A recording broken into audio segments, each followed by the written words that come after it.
অপ্রত্যাশিত ঘটনা ঘটছে, সহিংসতার ঘটনা আমরা শুনতে পাচ্ছি।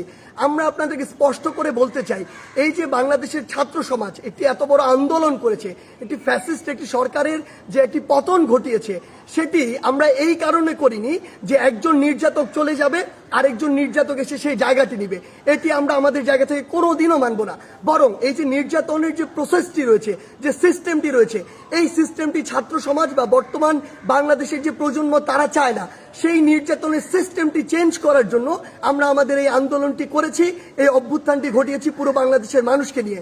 সেই জায়গা থেকে বিভিন্ন রাজনৈতিক মতাদর্শ, সে বিরোধী মতাদর্শ হতে পারে কিংবা বিভিন্ন যে রাজনৈতিক মতাদর্শে যা ছাত্র সংগঠন বিভিন্ন রয়েছে, তাদের কথা বিভিন্নভাবে শোনা যাচ্ছে যে তারা প্রতিহিংসার বশবর্তী হয়ে এই বিভিন্ন ভাঙচুরগুলো চালাচ্ছে। আমরা স্পষ্ট করে বলে দিতে চাই, এই বাংলাদেশে এরকম যদি অন্যায় বা অপরাধ যেগুলো হচ্ছে, এগুলোর অবশ্যই প্রত্যেকটির বিচার হবে। সেই